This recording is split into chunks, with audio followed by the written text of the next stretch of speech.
some of the information which we got under RTI, it's very difficult to get from Tamil Nadu government information to RTI. And we still haven't got. No, we got, but for, like, say, the percentage of success will be about 5%. Right. You have to go on a first appeal, then you have to go on a second appeal to the State Information Commissioner. The State Information Commissioner is appointed by the government, so you know how it works. Anyway, we got enough information, like we got audit reports of at least 50 temples, major temples. And we have application before the Supreme Court asking for external audit of the institutions of these three states. See, you must remember there is no external audit for the temples in Tamil Nadu, whether it gets 20 crore income or 5,000 income. Correct. There is no external audit. From 1976, number one. Number two, from RTI, you can really find out how these people's minds think, what all they do with the temple money. Where is the property gone? Like in 1986, Tamil Nadu temples had 5.25 lakh acres of agricultural land. Right now, they say we have 4.75 lakh acres of agricultural land. Where did the 50,000 acres go? And in today's real estate value, this 50,000 acres would be like at least 10,000 crores.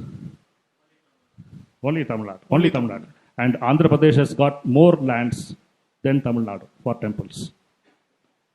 And under RTI, we came to know, I'll just take one more minute. Please. We came to know that there is one temple in southeast corner of Tamil Nadu called Vedaranyam Temple. The temple was actually administered by Sri Lankan Jaffna Tamils because it's only 60 kilometers across the sea. They had built for this temple over 1 century 17,000 acres of land, and many of them are salt pans. The central government has 2,400 acres of the salt pans, and they are giving, guess how much per acre per annum? The central government to the temple. Rupees 2. Sir, also share with them the realization of lease revenue. I'll just give you an example. 29 crore square feet. In Delhi, you say square yards, but they're square feet of sites. The sites have the advantage of being within the village, unlike agricultural lands, or within the town, or within the city.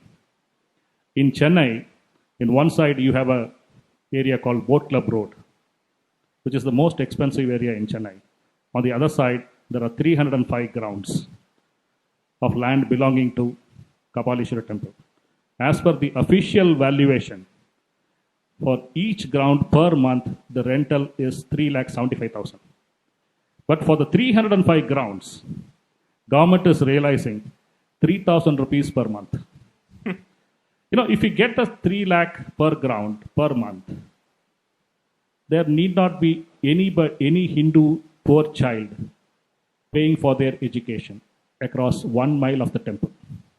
That's the Here's the charity funny part. we are denied. Correct. And I'll just to add to this. Each time you go to the government asking for funds for establishment of Veda schools or anything which is meant for keeping those traditions alive, they say, "Paisa nahi hai." Kahan se hoga? This is what you're doing. If you wanted to realize the amounts, you could have done so. In fact, sir shared with me. I missed the point. Right. Tamil Nadu government, with all these properties, 4.75 lakh acres, 29 crore square feet of land, and 22,000 buildings, they are collecting about 80 crore rupees per annum. And to do that, they are taking administrative and audit fee about 120 crores. That means temples are making a loss of 40 crores. Where does the 40 crore come from? From us, the hundi money and the archana ticket money. Not just that. What